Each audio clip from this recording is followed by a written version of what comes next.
Estos ignoran voluntariamente que en el tiempo antiguo fueron hechos por la palabra de Dios los cielos y también la tierra que proviene del agua y por el agua subsiste, por lo cual el mundo de entonces pereció anegado en agua.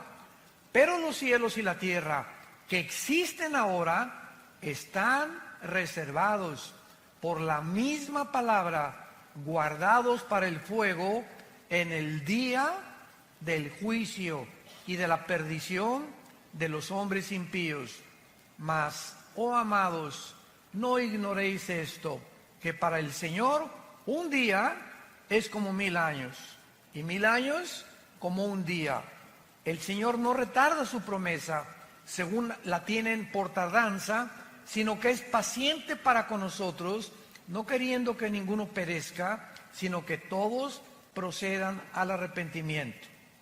Pero el día del Señor vendrá como ladrón en la noche, en el cual los cielos pasarán con gran estruendo, y los elementos ardiendo serán deshechos, y la tierra y las obras que en ella hay serán quemadas.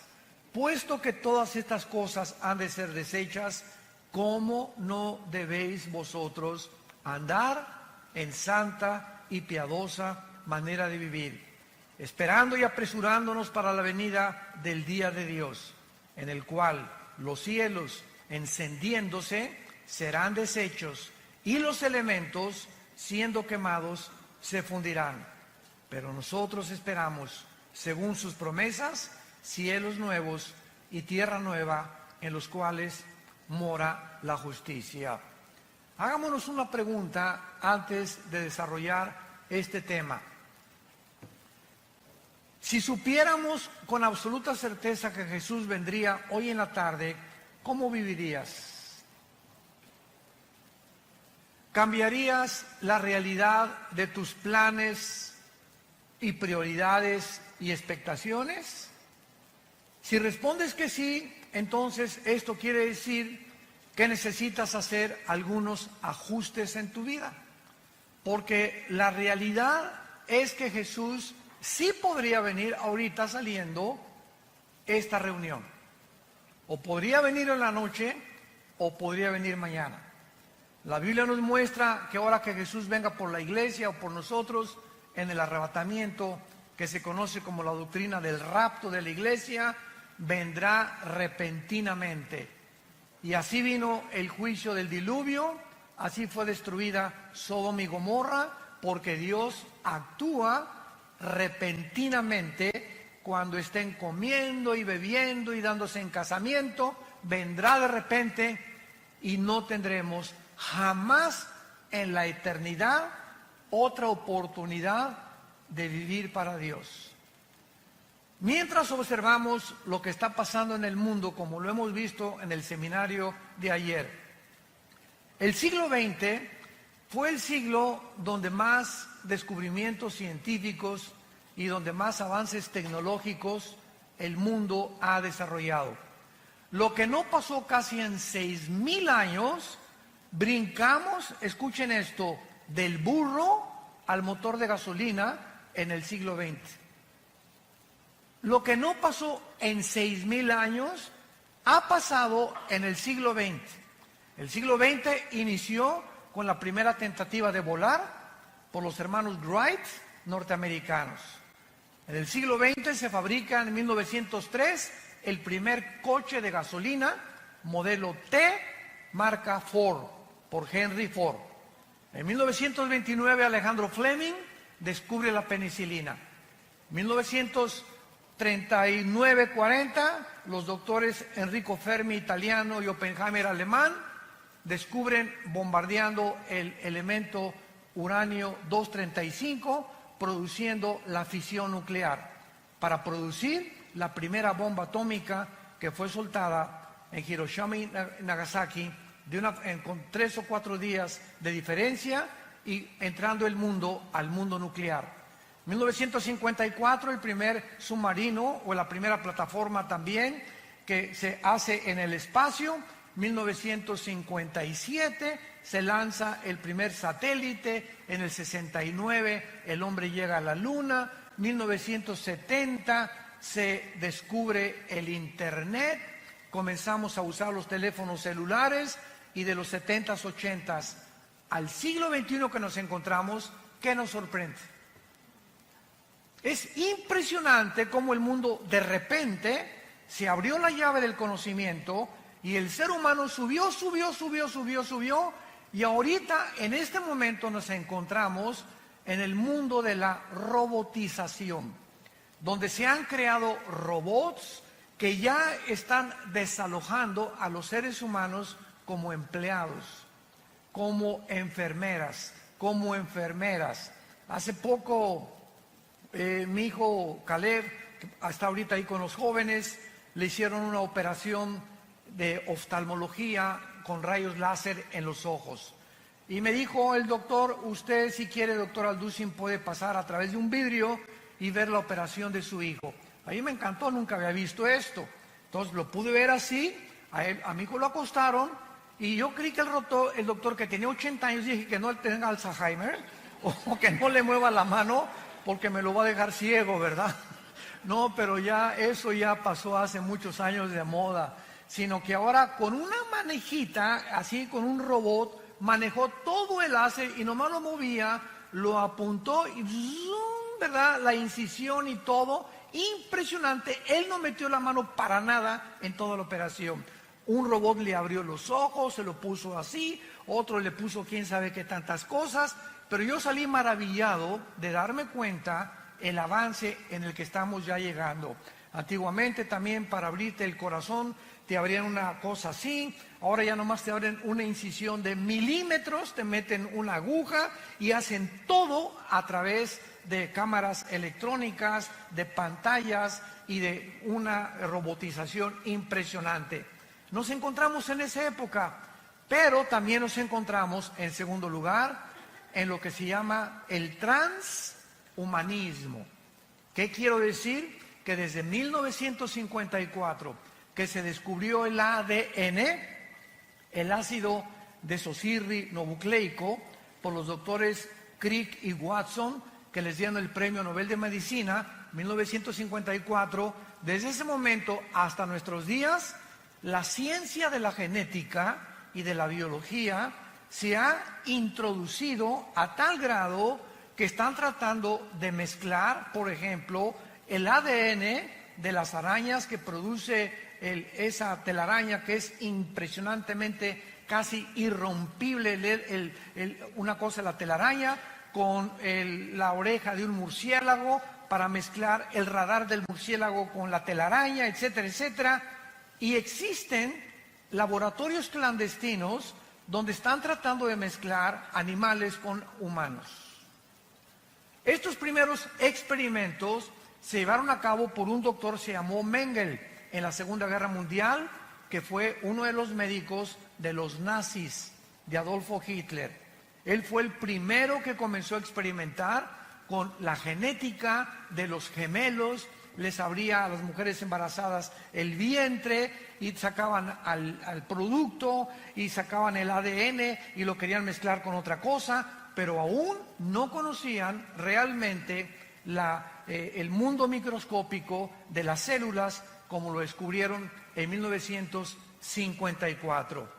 Entonces nos encontramos en un mundo muy complicado, un mundo muy difícil, un mundo científico, un mundo tecnológico, pero a pesar de estos increíbles avances tecnológicos y desarrollos científicos del siglo XX, nunca en la historia había habido un siglo con tantos ateos como en el siglo XX. El siglo XX de repente parece que todos estos descubrimientos de la tecnología y de la ciencia ensoberbecieron al hombre. Y así tenemos del principio, ¿verdad? Bueno, Carlos Marx ya fue del siglo XIX con Federico Engels cuando postuló su libro El Capital para desarrollar la ideología del comunismo, pero tenemos a Sigmund Freud, aparente a principios del siglo XX, ateo, tenemos a Friedrich Nietzsche, que dijo que yo estaba muerto, a Bertrand Russell, a Sam Harris, a Richard Dawkins, últimamente, a todos estos, Jean-Paul Sartre, Carlos Sagan, el astrónomo ateo también. Y es increíble cómo el siglo XX comenzó a enseñar. Yo me acuerdo cuando fui a la Universidad de México, la UNAM, a la Facultad de Filosofía, que me invitaron a una conferencia de filosofía, porque tengo un doctorado en teología y filosofía, para que yo les demostrara a los estudiantes qué avances en la filosofía se han alcanzado en el siglo XX, y la respuesta fue 0. Y se quedaron los estudiantes así. El mío maestro de filosofía me dijo: ¿a qué se refiere usted con que no ha habido avance en la filosofía? Le dije: el siglo XX se conoce como el tiempo o el siglo de la desesperación, como lo escribió el filósofo francés ateo Jean-Paul Sartre en su libro El Muro y en su libro La Náusea. Es el tiempo de la desesperación. Como dijo Sartre antes de morir: he pasado mi vida luchando y demostrando algo que no existe, por lo cual he gastado mi vida en balde. ¿Para qué gasté mi vida tratando de pelearme con alguien que no existe y enojarme con no existe? Él mismo dijo: el ateísmo es insostenible filosóficamente. Sin embargo, al mismo tiempo que en el siglo XX surgieron todos estos ateos, recordamos que los más grandes hombres de ciencia del pasado eran cristianos. Galilei, que descubrió, ¿verdad?, el telescopio y pudo introducir a la astronomía, cristiano. Apúntalo: Blaise Pascal, astrónomo físico francés, cristiano, tenía a Jesucristo como su Señor y Salvador. Isaac Newton, que descubre la gravitación y el movimiento astronómico en el cosmos. Louis Pasteur, el mismo Alberto Einstein, que aunque nunca reconoció que era cristiano, dijo en su frase famosa: Dios no juega a los dados con el universo. Pero de repente tanta tecnología y tantos descubrimientos ensoberbecen al ser humano.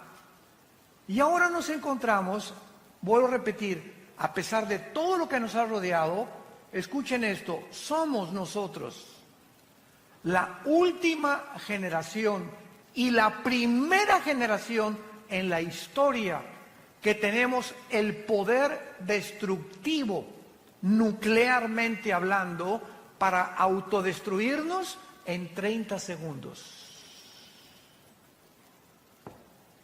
Somos la primera generación en la historia que podemos autodestruirnos y acabarnos y autoextinguirnos en menos de 1 minuto.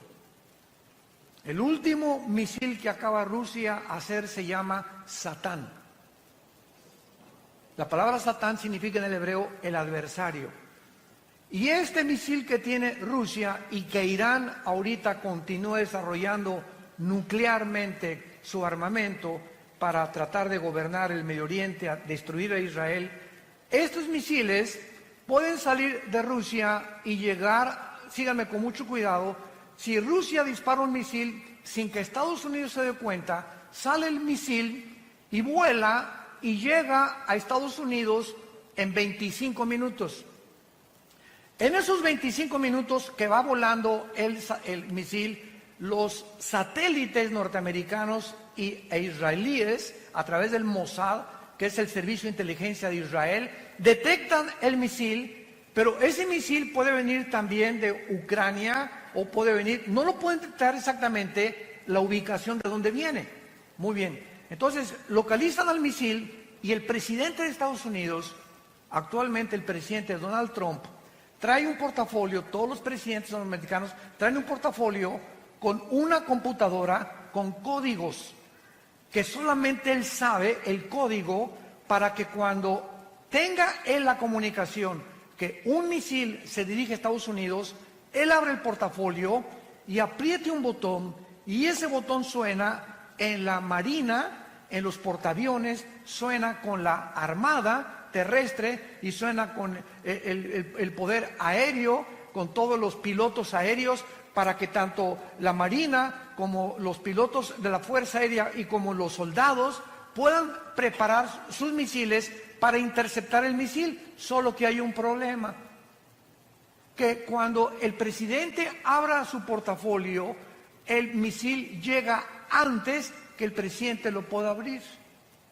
Y esto comenzó a suceder en los últimos 8 años en Estados Unidos, cuando el presidente Barack Obama, mandó desnuclearizar y quitar todas las armas nucleares e interceptar y decir que el portafolio era inefectivo. Lo tuvieron que volver otra vez a codificar y ha impedido que Estados Unidos, el escudo que le llaman antimisiles que tienen en Hawái y el escudo antimisiles que tienen enfrente de Nueva York, pueda funcionar con los submarinos Poseidón que están apuntando a Estados Unidos y que tiene cada submarino 6 torpedos nucleares, y un solo torpedo de ese submarino destruye 5 ciudades en 10 segundos. Y están apuntando en el Atlántico y están apuntando en el Pacífico. Basta solamente que algún loco, como ahorita el dictador de Corea del Norte, apriete un botón para desatar una conflagración a nivel internacional nuclear, que de acuerdo a la Biblia, en Apocalipsis 6, versículo 4, el cuarto jinete del Apocalipsis mataría a 1/4 de la humanidad. En este mundo nos encontramos un mundo de locos, donde la tecnología nos ha ensoberbecido y donde creemos que el ser humano, a través del humanismo, tiene la capacidad de resolver los problemas que van mucho más allá de nuestra capacidad humana para poder resolverlos. Nos hemos querido convertir en dioses.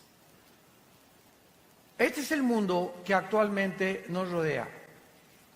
Y antes de entrar un poco más al tema,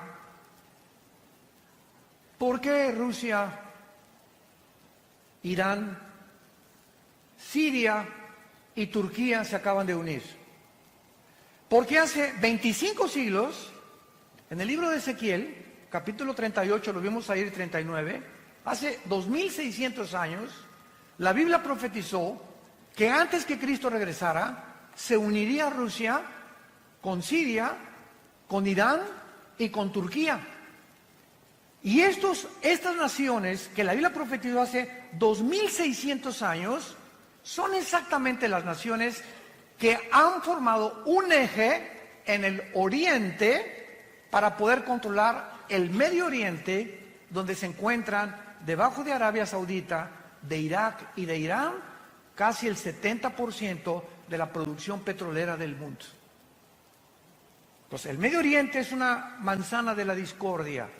Por eso los ingleses antes de la Primera Guerra Mundial, por eso los árabes después de la Segunda Guerra Mundial, por eso Estados Unidos, por eso todo ha hecho que gire alrededor del Medio Oriente, donde la Biblia dice que comenzó la humanidad y donde la Biblia dice que la humanidad terminará en la ciudad de Jerusalén. Ahí va a terminar la humanidad con la batalla del Armagedón o la Tercera Guerra Mundial.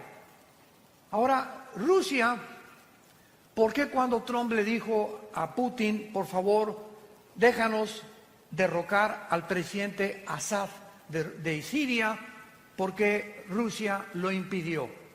Porque Rusia tiene la única base naval en Siria que está a orillas del Mediterráneo.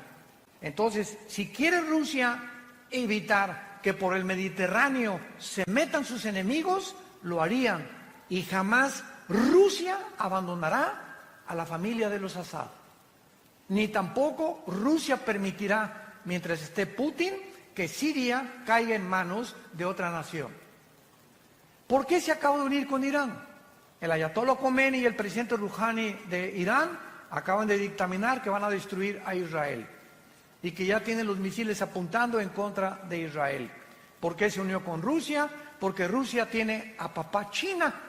China ahorita está protegiendo a Corea del Norte y China se hizo amigo también y compadre de Putin, el presidente Xi. Gracias a Dios que ahorita acaban de tener una reunión que se llamó el G20 en Japón, donde Trump ya se hizo compadre de Jin otra vez, se hizo compadre de Kim Jong, tu padrino, ¿verdad? Y ya se hicieron amigos entre ellos, y otra vez la crisis comercial que nos estaba casi presionando en el mundo entero, donde amenazó Trump que iba a subir el 5% los aranceles en México si nosotros a los migrantes no los deteníamos en Guatemala, y si China seguía invadiendo el mercado internacional de Estados Unidos. Gracias a Dios que ya por lo menos hay un poco de respiro. Trump amenazó a Huawei, otra compañía china de productos de computación. Ya ahora se permite que ya se vende el Huawei otra vez, etcétera, etcétera. Y el mundo ha entrado ahorita a un tiempo de supuesta paz, mientras se acomodan cada una de las cosas y nos damos cuenta que el armamento nuclear que tiene Irán, que tiene Rusia y que tiene Estados Unidos no son juguetes. Cuando vuelven a armarse las naciones, son para poder conquistar el mundo, que ha sido el sueño de Alejandro el Magno, de Napoleón Bonaparte, de Carlomagno, de Aníbal, de Hussein, de Castro, de todos los dictadores que ha habido, de Gaddafi en Libia, de Mussolini, de Hitler. La historia está permeada de personas ambiciosas por controlar el mundo y tener control sobre los demás. Esta es la situación que la Biblia nos describe desde hace 2600 años. Ahora, muy bien, en vista del mundo que estamos viviendo, tan conflictivo y tan amenazador, donde ustedes saben cuál es la enfermedad del siglo XX, no estamos hablando de ataques al corazón, ni el cáncer, ni otras enfermedades que también tienen un índice muy elevado, sino que ahora se acaba de descubrir a través de la Clínica Mayo y el Hospital Hopkins, que son las dos instituciones clínicas más prestigiadas del mundo, hace 2 años y medio aproximadamente, concordaron que el 70% de las enfermedades de los seres humanos, mentales y físicas, tienen un común factor denominador: el estrés. Santa Cachucha. El estrés es la enfermedad del siglo XXI. ¿Y qué es el estrés? Es un estado interno de insatisfacción, de tensión, de preocupación crónica por dentro. No puedes estar en paz contigo mismo. Quítate a los niños. No me estás molestando ahorita. No te me atravieses. Con el claxon. Y se bajan y se pelean y se matan. Y la gente está en un estado de rencor, de amargura y de odio como jamás se había visto. Siempre ha habido guerras, siempre ha habido revoluciones, pero ahora es de carácter interno.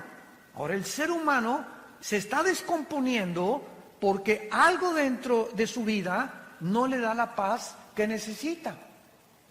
Y encontramos una lista impresionante de cantantes, de actores, de políticos, de deportistas, de gente multimillonaria que están rodeados de todo lo que cualquiera quisiera desear, diciéndonos: soy la persona más vacía y más miserable de esta vida, entregándose a las drogas, como cuando muere el rey del pop, Michael Jackson, tu ídolo. Cuando muere no se sabe si era hombre o si era mujer.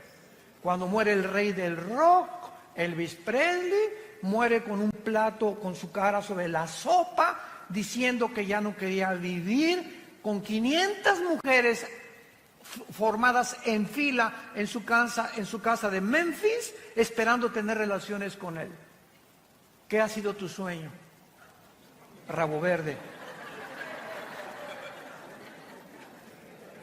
Y todo lo que nosotros pensamos que nos podría dar, o lo que quisiéramos algún día soñar, nos damos cuenta que lo han tenido los seres humanos, como Salomón escribió en el libro de Eclesiastés capítulo 2. A la risa le digo enloqueces, y al placer ¿de qué sirve esto? Cuando tenía 800 esposas. Tú nada más tienes una. Tenemos, dijo el otro, ¿verdad?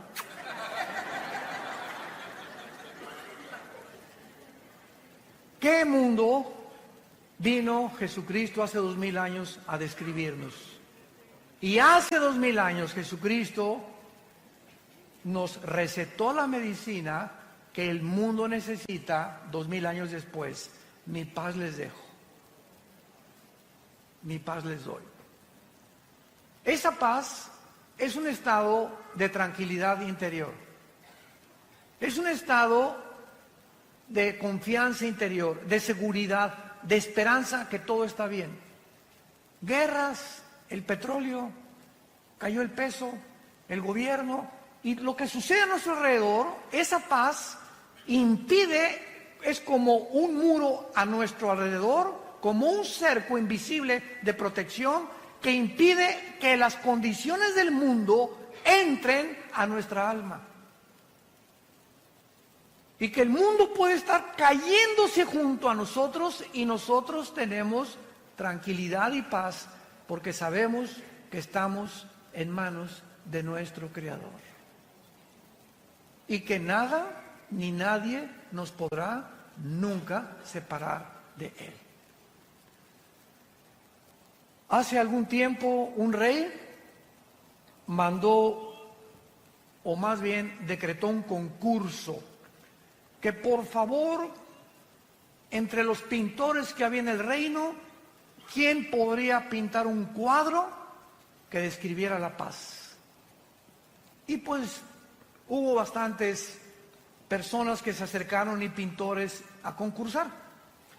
Y pues uno pintó así el Popocatépetl, así, ¿verdad? Bonito, tranquilo, no explotando desde luego. Otro el mar, la bahía de Acapulco, así lindo, otro un bosque, etcétera, etcétera.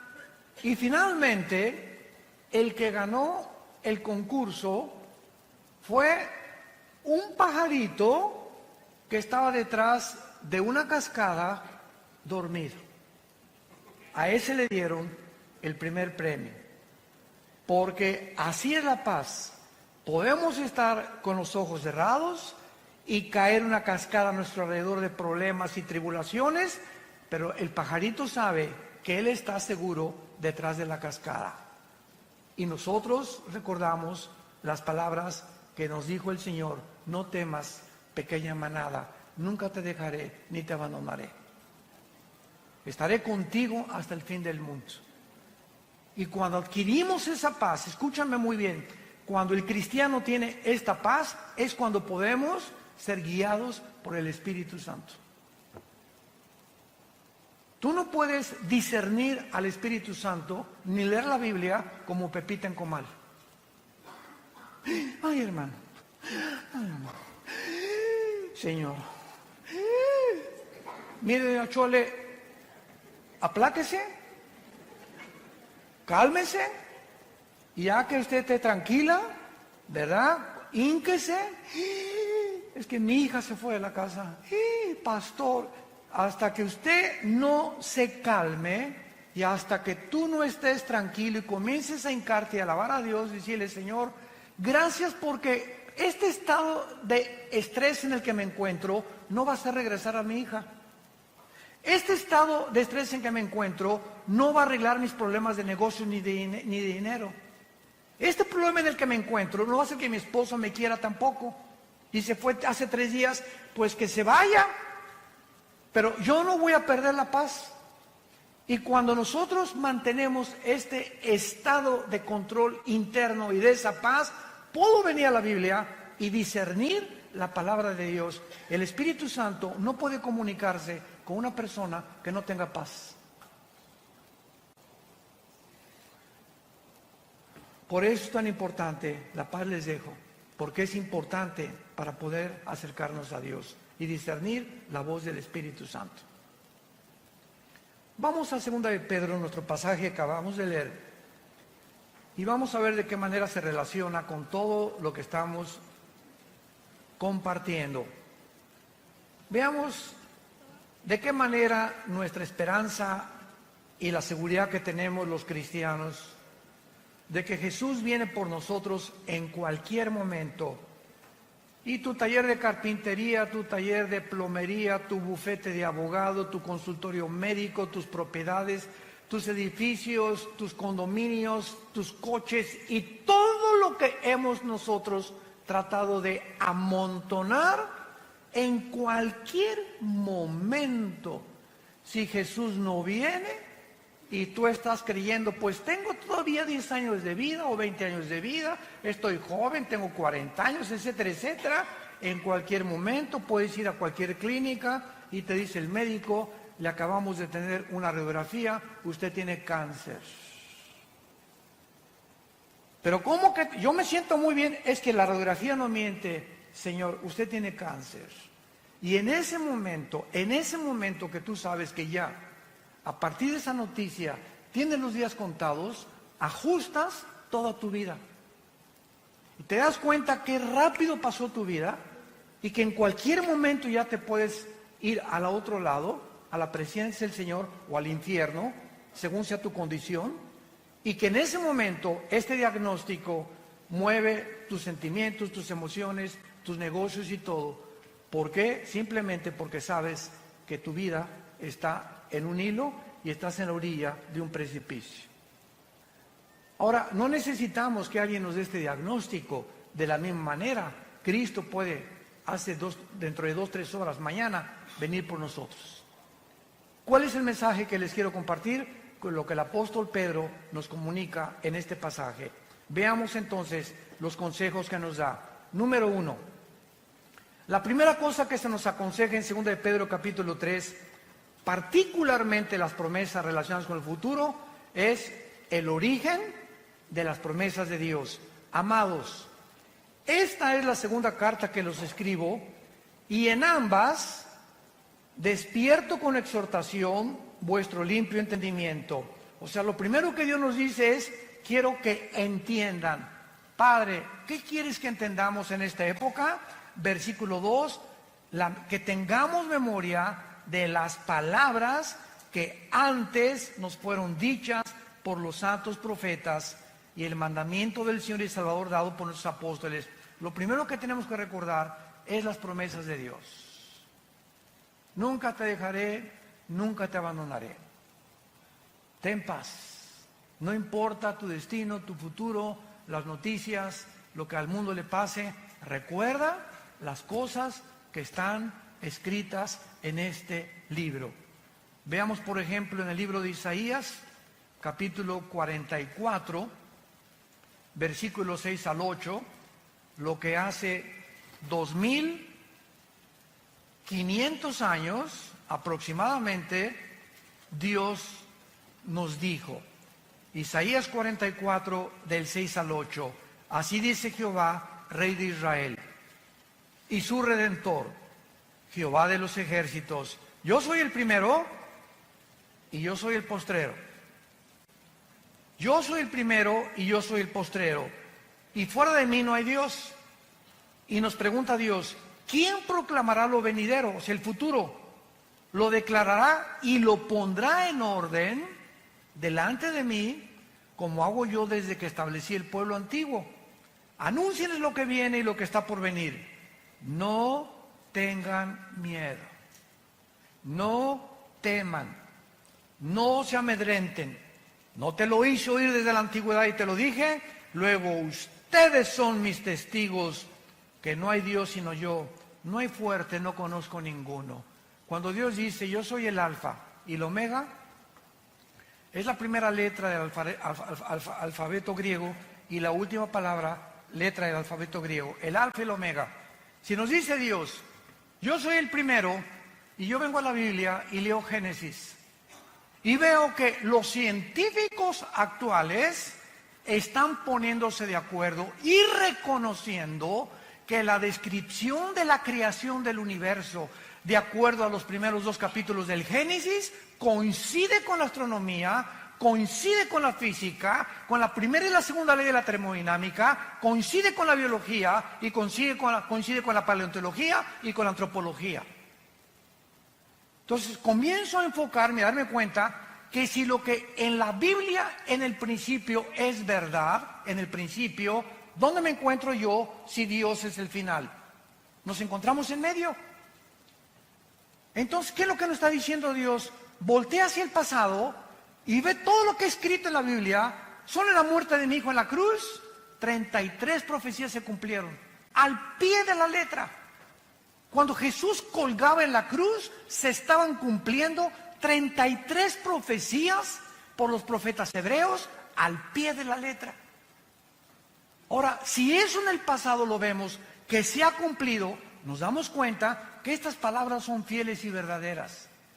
Y si yo me encuentro en medio, de la misma forma que se cumplió el pasado y él es el final, se cumplirá también el final. Por lo tanto, camino hacia el final con confianza en que Dios cumplirá su propósito en mí.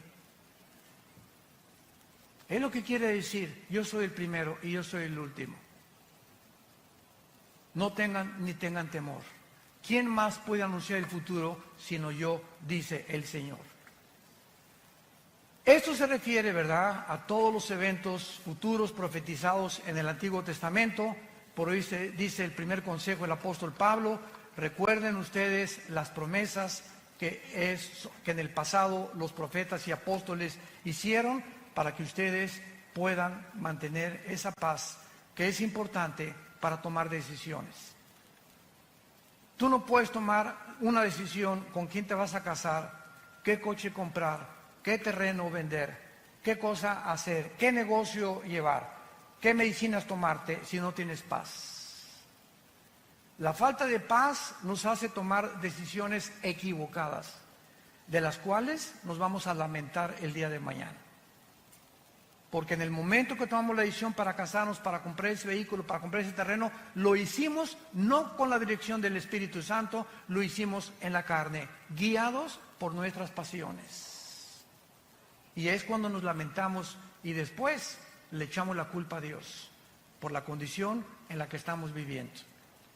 En segundo lugar, veamos nosotros en 2 de Pedro capítulo 3, en nuestro pasaje, que dice la Biblia en el versículo 3 y versículo 4, sabiendo primero esto.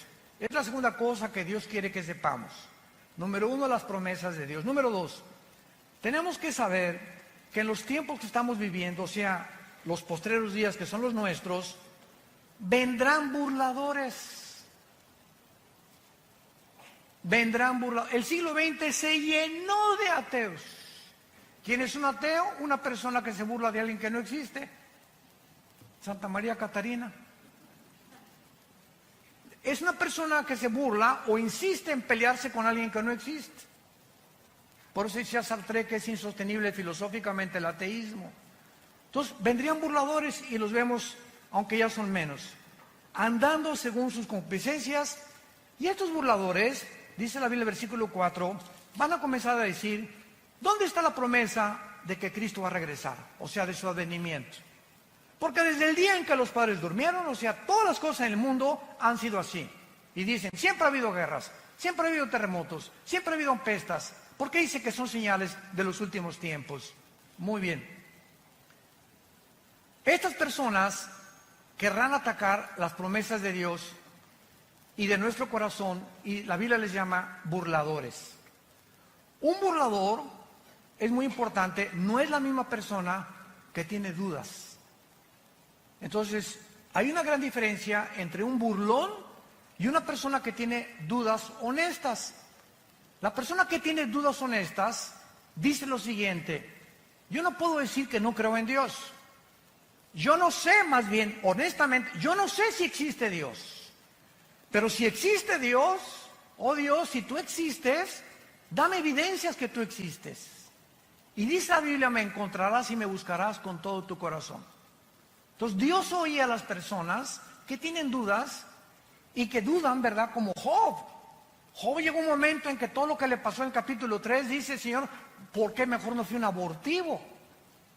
¿Para qué me permitiste? ¿Y para qué nací? ¿Para todo este sufrimiento que estoy atravesando? Entonces Job le preguntó a Dios: Señor, ¿por qué no fui un abortivo? Pero vean la diferencia. ¿Para qué me hiciste?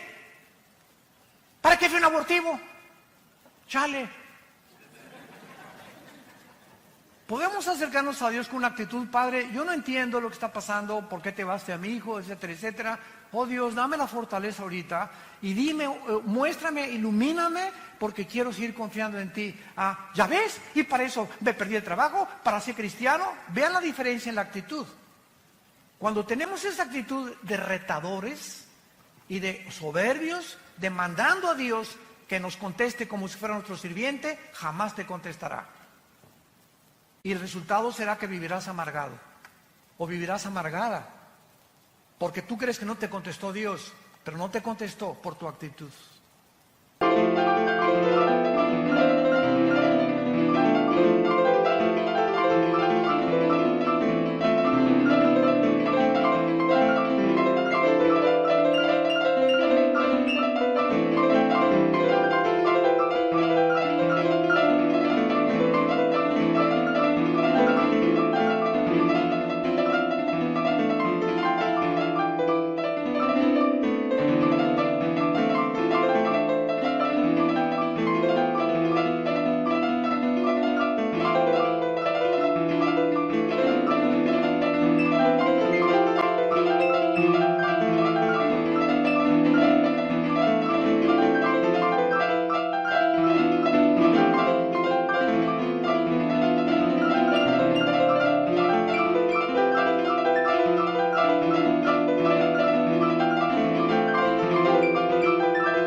Porque sin humildad no podemos tener palabra de Dios. Entonces, las personas que dudan están abiertos, pero el burlador ni siquiera quiere oír las evidencias ni hacer caso de las evidencias. ¿Se acuerdan de los fariseos?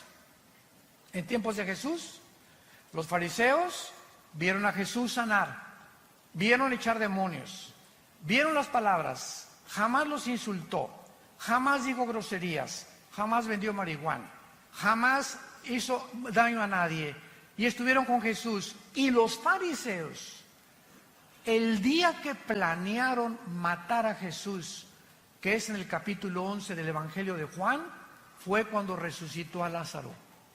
El milagro más grande que Jesús hizo, enfrente de cientos de personas, Lázaro, 3 días de muerto, donde ya se había descompuesto su carne, la sangre le había dejado de circular, la condición del cerebro, dicen los médicos que a los 20 minutos, ¿verdad?, ya el cerebro se atrofia cuando ya no hay oxígeno, etcétera, etcétera. Y Lázaro tenía 3 días y dicen que ya hedía, apestaba ya. Pues cuando Jesús dice, Lázaro, ven fuera, el espíritu llega, se mete a Lázaro y comienza la reconstrucción de sus células, la circulación de la sangre, y sale Lázaro. Era para que cualquiera hubiera creído, ¿no crees? Estás buscando de que si yo veo un milagro voy a creer en Dios. Pues los fariseos vieron resucitar a Lázaro y ese día dijeron, planeamos quitarle la vida. Burladores. Yo me he encontrado con diferentes tipos de ateos y diferentes tipos de personas, como uno les conté hace algún tiempo en una reunión, que saliendo de una conferencia en un hotel en México, en el elevador se acercó un señor así muy retador, me dice, usted es el doctorcito Alducin, ¿verdad? Pero así, ¿verdad? Yo le iba a decir, bueno, ¿y qué te importa, no? Pero no le pude decir eso, me daban ganas, no nos dan ganas a veces. ¿Usted, verdad? Sí. ¿Y en qué le puedo servir, señor? A ver, diga, contésteme. Pero así, a ver, contésteme. Dios es todopoderoso, ¿verdad? Sí, claro, le contesté. Bueno, si es todopoderoso, entonces no tiene poder para destruir al diablo. Le dije, claro que sí. Y le dije, pero dele gracias a Dios, porque comenzaría con usted. El hecho que Dios no haya terminado con la maldad implica que Dios no quiere que todo mundo sea condenado. Y le dije, el hecho cuando bajamos el elevador, que usted quiere que le conteste la pregunta en la actitud burladora en la que usted se me está acercando, no merece que le conteste como yo le contesté. Pero así encontramos tipos de diferentes personas con diferentes actitudes. Veamos nosotros que este burlador se dedica a burlar, a criticar, a despreciar y atacar las cosas de Dios sin tener o tener evidencias, pero él no quiere evidencias, él quiere mantener una actitud de soberbia en contra de Dios, volviendo su enemigo. Vean lo que dice el Salmo 10 acerca de los burladores. David escribió hace 3000 años el Salmo 10. Y dice la Biblia que aquí se describe algunas características de este tipo de personas que abundan a nuestro alrededor. Las encontramos en los maestros de escuela, en las universidades, profesionistas, médicos, en fin, ¿verdad? En todas las áreas de la sociedad se encuentran estas personas. Dice el Salmo 10, versículo 3 al 5, porque el malo se jacta, o sea, se enorgullece del deseo de su alma. Bendice al codicioso y desprecia a Jehová. El malo, por la altivez de su rostro, no busca a Dios. No hay Dios en ninguno de sus pensamientos. Sus caminos son torcidos en todo tiempo. Tus juicios los tiene muy lejos de tu vista. Y dice en su corazón, no seré movido jamás, nunca me alcanzará el oportunio. Y el capítulo 14 de los Salmos, versículo 1, dice, el necio dice en su corazón, no hay Dios. El necio o el burlón dice en su corazón, no hay Dios. Ahora, ¿por qué actúan de esta manera? Regresamos a nuestro pasaje de Segunda de Pedro. ¿Por qué estas personas actúan de esta manera? Donde ya ni las evidencias les funcionan. Simplemente cuando una persona ha decidido, escúchame muy bien, no creer en Dios, como una vez una persona me dice, si yo veo un paralítico levantarse de su silla de ruedas, voy a creer en Dios. Y le dije, no es cierto. Porque si tú ves un milagro de un paralítico levantarse, tus emociones van a ser afectadas y tus sentimientos también, y vas a decir, de veras, está caminando, don Paquito ya tenía 15 años, pero esas emociones que fueron despertadas en ti, de asombro, ¿cuánto te van a durar? ¿3 días? ¿5 días? A la semana regresas a tu misma incredulidad, porque no son los milagros los que nos cambian por el oír, es por la palabra y por la palabra de Dios. Romanos capítulo 10. La fe no es por ver, la fe es por oír. Y si tú cuando oyes las palabras de la Biblia no crees, aunque veas a alguien saltar de una silla de ruedas, no es cierto que vas a creer, porque tu problema no son las evidencias, escúchame esto, tu problema es tu moral. Un día tuvimos una cruzada muy grande en la Plaza de Toros de Villahermosa, Tabasco, en el estado de Tabasco. Y fue una cruzada dedicada a la juventud, hablé del suicidio, de la drogadicción, de la ideología de género, etcétera, etcétera. Y a la salida me estaban esperando 3 muchachas. Y se acerca una muchacha y me dice, oiga, pastor, es que la amiga que trajimos me dice que usted nos quiere asustar.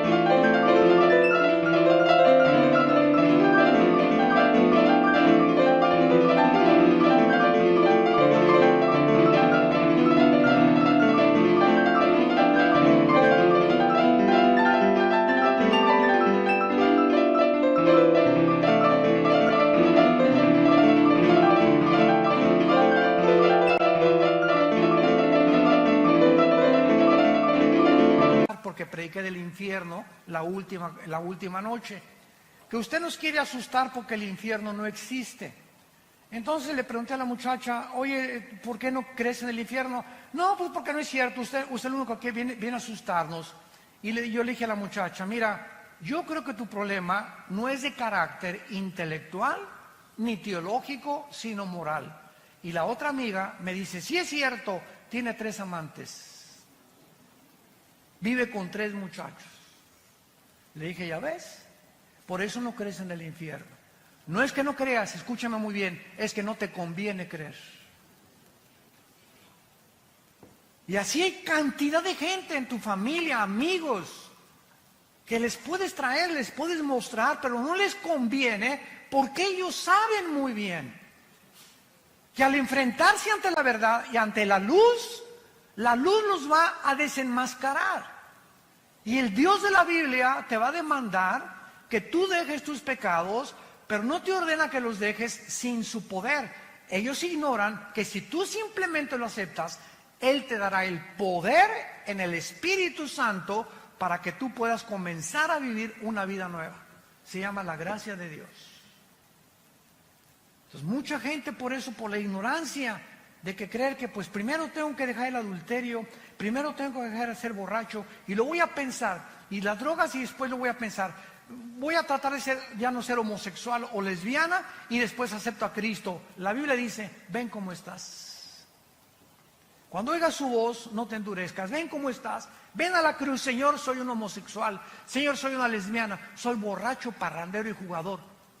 Me dicen el Chapo de la costera Miguel Alemán. No importa, reconoce, es lo que es el mensaje glorioso del Evangelio de Jesucristo. Simplemente reconoce tu pecado, que estás mal delante de Dios, que estás mal, que vas en un camino que parece derecho, pero vas a un camino de muerte. Reconócelo y regrésate y dile, Señor, vengo como limosnero ante tu cruz, no tengo nada que ofrecerte, soy un miserable pecador, ten misericordia de mí. Y Dios entra a tu vida. Entra a tu vida y te da el poder para dejar esa vida que tú no podías dejar sin su poder. Si el ser humano pudiera cambiar y dejar sus pecados, ¿para qué murió Cristo? Fue un desperdicio en la cruz. Si se nos diera a nosotros la capacidad para dejar el pecado, ¿para qué murió Cristo? ¿Por qué tuvo que Dios sacrificar a su Hijo? Fue el desperdicio más grande de la historia. Pero la Biblia dice que sin derramamiento de sangre no hay perdón de pecados. Sin la muerte de Cristo, Dios no tendría una justificación para poder decirte te perdono. ¿Por qué te va a perdonar? Así nada más porque sí. No es así nada más porque sí. Nos perdona porque su Hijo pagó por nosotros en nuestro lugar. Ahí se cumplió la justicia de Dios para aquel que reconoce que Él es el Cristo, el Hijo del Dios viviente. Estos burladores actúan así, ¿verdad? Porque no quieren que nadie se meta en sus vidas de pecado. La idea de que hay un Dios los llena de pánico, de error, de terror, porque lo que tienen que atacar la verdad de Dios y sus mensajeros.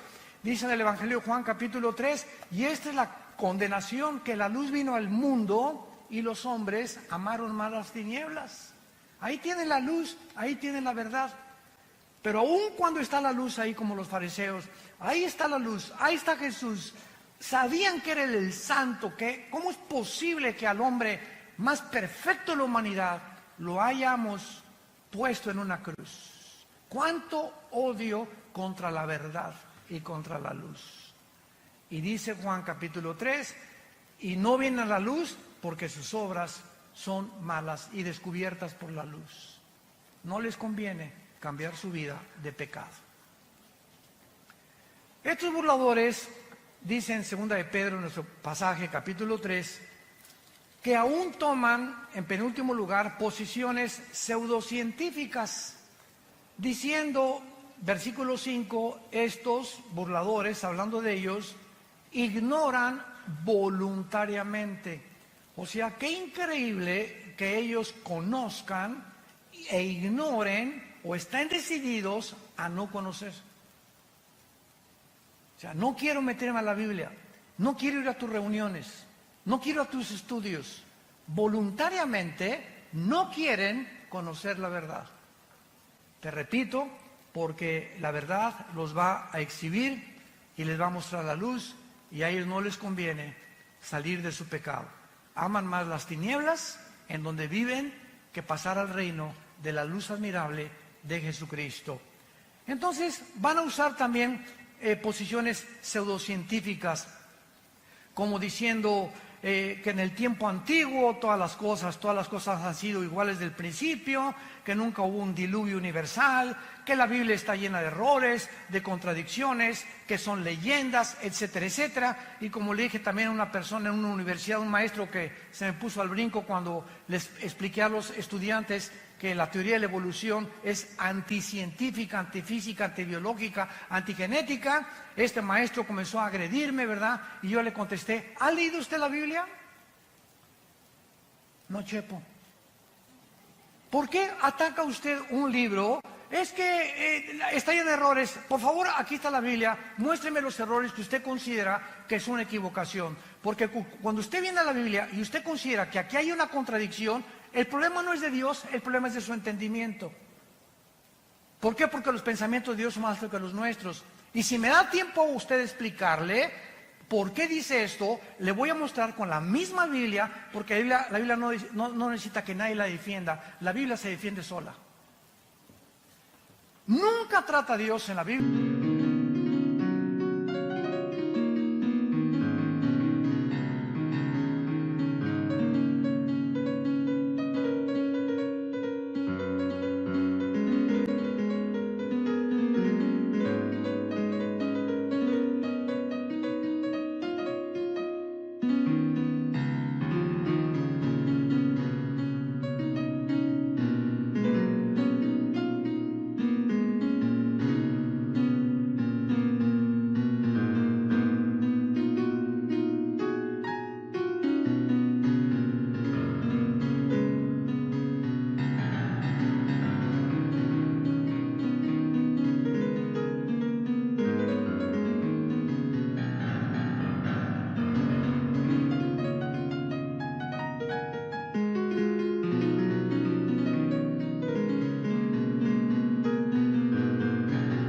De demostrar que Él existe. Simplemente la Biblia dice, en el principio Dios creó los cielos y la tierra.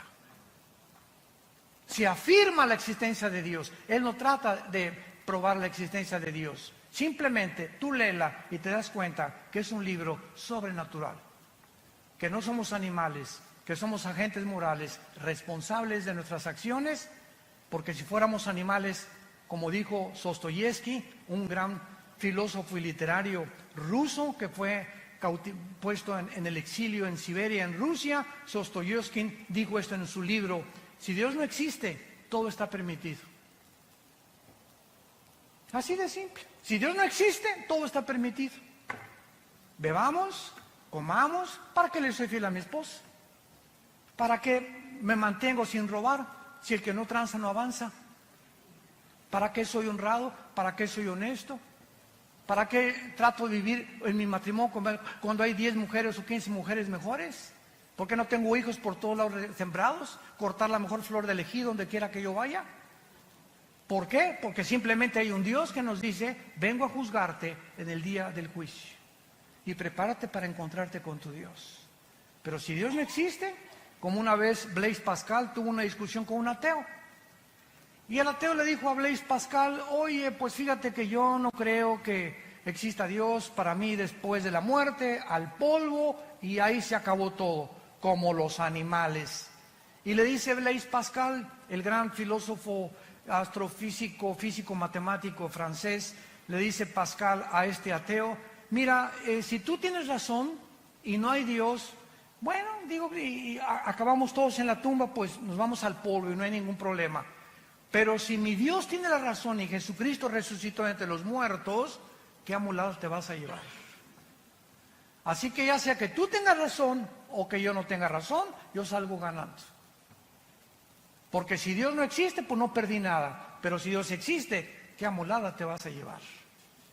Es un simple razonamiento. O como dijo también Newton, una vez tenía un amigo Newton, Isaac Newton, que era ateo.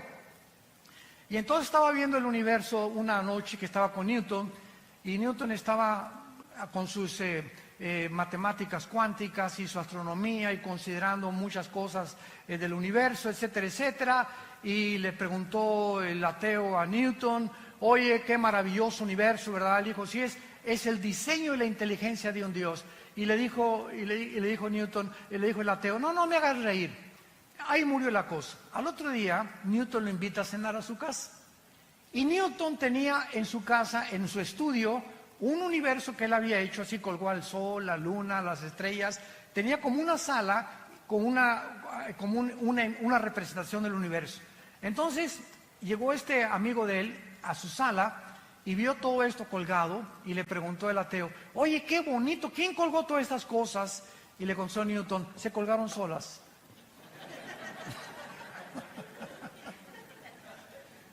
Así están muchos ateos. Impresionante, todo se hizo solo. El diseño y la inteligencia vino simplemente de la nada. La materia salió de la nada y la nada nunca produce nada. Entonces, ¿quién produjo, si es que crees en la explosión del Big Bang, una explosión? ¿De dónde salió la materia? ¿Quién produjo la explosión? ¿Quién produjo el universo tan perfecto en el que vivimos? ¿Cómo es posible que las condiciones de la vida en esta Tierra no se encuentren en ninguna galaxia, por lo menos, que hemos nosotros alcanzado percibir a través de los telescopios? ¿Cómo es posible que la circulación de mi sangre, las células, los glóbulos blancos que actúan como los soldados para atacar las defensas de las bacterias y microbios que entran a mi cuerpo? ¿Quién programó a los glóbulos blancos para defender mi sangre y a las bacterias que tengo dentro? Y la impresionante complicación que tienen los miles de nervios aquí dentro de mis ojos, mi nervio óptico, que ninguna cámara ha podido realmente. Ahora que yo me acabo de hacer unos implantes en los ojos, me dijo el doctor Armando, en 3 o 4 semanas, ve desde lejos y ves de chiquito, ponte un lápiz y comienza a hacer así, para que los dos ojos comiencen a los músculos a ejercitarse, el oftalmólogo y todas estas cosas que yo estoy platicando. Dije, Dios mío, nunca me había puesto a pensar que mis ojos pueden ver desde muy lejos y desde muy cerca. ¿Quién hace que se enfoque y quién desarrolla este foco que los mismos fotógrafos no han podido desarrollar? Ya no valemos solamente de eso, de la sangre, de los 3 huesitos que forman los oídos, de nuestra lengua, de nuestros dientes, de nuestro esqueleto, nuestros músculos. Bueno, es impresionante. ¿Cómo puede alguien atreverse a decir no existe Dios? Nos hicimos de la nada, de las ranas evolucionamos. Y finalmente terminamos en 2 de Pedro, en nuestro pasaje, y dice el apóstol para terminar. Versículo 8. Mas, oh amados, 2 de Pedro 3:8. No ignoren esto, que para con el Señor un día es como 1000 años y 1000 años como un día. ¿Qué quiere decir? Que para Dios no existe el tiempo. Cuando la Biblia dice en Génesis 1:1, en el principio Dios creó el cielo y la tierra, ¿saben a qué se refiere? Al principio del tiempo, de la materia y del espacio. Antes del principio no existía tiempo, no existía la materia y no existía el espacio. Y ahora la física afirma y confirma que el espacio no puede vivir sin materia o existir o la materia sin el espacio, ni tampoco en el tiempo. Y hasta el siglo XX, Alberto Einstein introduce la 4ª dimensión con su famosa teoría E igual a mc al cuadrado. La energía es igual por la masa por la velocidad de la luz al cuadrado, que revolucionó la teoría famosa de la relatividad. Entonces, cuando Einstein comienza a introducir que el tiempo es la 4ª dimensión,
que aquí pasan 1000 años, desde la eternidad es un día.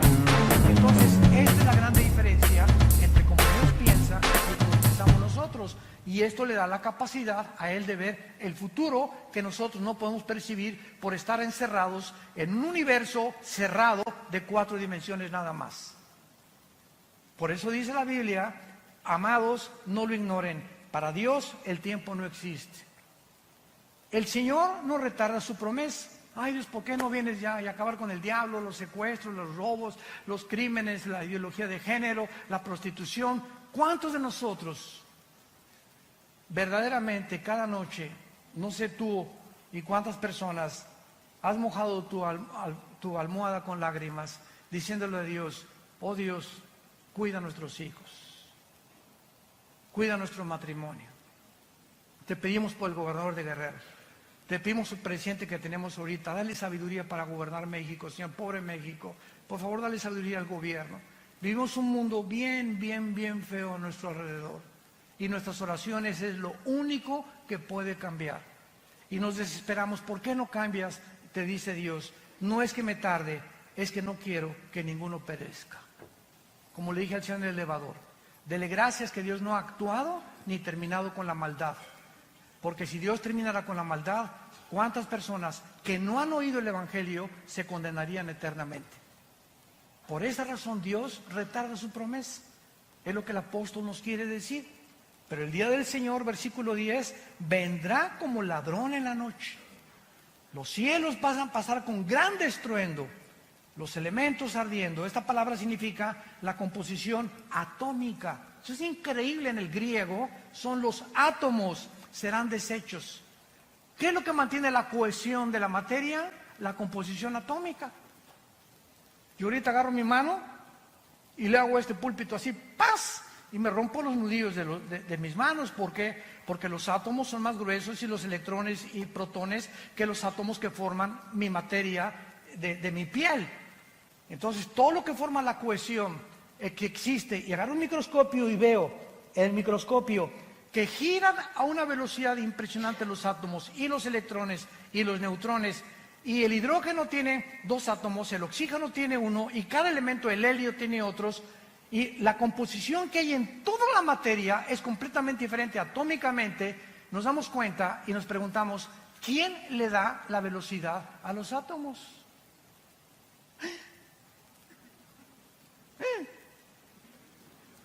¿Quién les hizo así a los átomos? Están violando una ley física, que dice la física, que si yo hago una canica y le hago así a la canica, sale disparada la canica y la velocidad de la canica es proporcional a la fuerza que yo le aplico.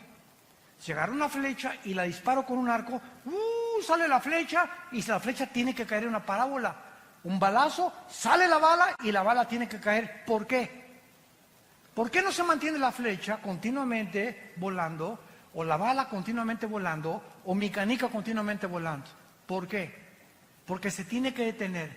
¿Por qué la Tierra sigue girando sobre su rotación? ¿Por qué no se detiene? Pregúntale a tu maestro ateo. ¿Quién le hizo así a la Tierra? ¿Quién mantiene la Tierra? No solamente girando perfectamente una velocidad de 24 horas sobre su eje, sino que ¿quién la sigue impulsando alrededor del Sol en 365 días? Desde hace miles de millones de años.